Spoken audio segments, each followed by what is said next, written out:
প্রিয় ছাত্রছাত্রীরা কেমন আছো তোমরা সবাই? আশা করি সবাই ভালো আছো। আজকে আমরা আলোচনা করব এডুকেশন অনার্স এর পেপার কোড DAC3 এর সাজেশন নিয়ে। কাজেই ভিডিওটি স্কিপ না করে শেষ পর্যন্ত দেখো, তাহলেই তুমি বুঝতে পারবে 6th সেমিস্টারে কোন কোন প্রশ্নগুলো ভালো করে পড়লে তুমি পরীক্ষার হলে কমন পেয়ে যাবে। এবং তোমরা যে কোনো বিষয়ের অনার্স পেপার এবং জেনারেল পেপারে সাজেশন নিতে চাইলে অবশ্যই কমেন্ট করে জানাও, আমরা সেই বিষয়ের সাজেশন ভিডিও নিয়ে আসার চেষ্টা করব। এবং আমাদের এই চ্যানেলে নতুন হয়ে থাকলে চ্যানেলটিকে অবশ্যই সাবস্ক্রাইব করে পাশে থাকবে, যাতে করে এই ধরনের সাজেশন ভিডিও সবার আগে তোমার কাছে পৌঁছয়। এবং এই ভিডিও ডেসক্রিপশনে টেলিগ্রাম চ্যানেল লিঙ্ক পেয়ে যাবে, সেখানে তোমরা জয়েন করে নিতে পারো। সেখানে ভিডিও সংক্রান্ত আপডেট দিয়ে থাকি। চলো আর বেশি কথা না বাড়িয়ে আজকের এই টপিক শুরু করি। UG 6th semester examination education honours paper code DAC3, full marks 32, সময় 2 ঘন্টা। ঠিক আছে। কোশ্চেন বলতে গেলে কিন্তু অনেক ভিডিও লং হয়ে যাবে, তার কারণে কিন্তু কোশ্চেনগুলো আমি আর বলছি না।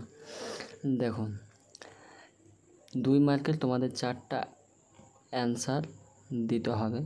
ঠিক আছে, আমি সব থেকে যেগুলো গুরুত্বপূর্ণ রয়েছে 6টা কোশ্চেন সিলেক্ট করেছি।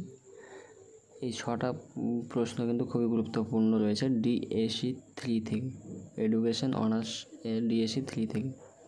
ঠিক আছে, তোমরা এই কোশ্চেনগুলো দাগ দিয়ে নিতে পারো। ঠিক আছে, তারপরে দেখো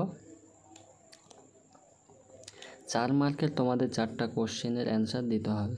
ঠিক আছে, 6টা প্রশ্ন দিয়েছি।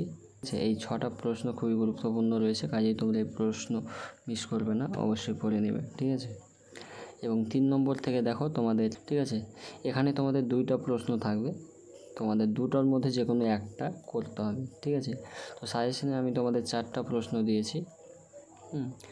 এই 4টা প্রশ্ন পড়লে কিন্তু তোমরা কমন পেয়ে যাবে। ঠিক আছে, তোমরা এই প্রশ্নগুলো অবশ্যই লিখে নাও। কোশ্চেনগুলো আমি আর বললাম না আজকে, যেহেতু তোমাদের এক্সাম শুরু হয়ে গিয়েছে আজকে থেকে। কোশ্চেন বলতে গেলে ভিডিও অনেক লং হয়ে যাবে, তোমরা ভালো করে এই প্রশ্নগুলো অবশ্যই পড়ে নেবে। ঠিক আছে, তো এই ছিল তোমাদের এডুকেশন DAC3 এর সাজেশন। ভিডিওটি ভালো লাগলে অবশ্যই বন্ধুদের মাঝে শেয়ার করবে। এবং তোমরা অবশ্যই এই কোশ্চেনগুলো ভালো করে পড়ে তারপর এক্সাম দেবে।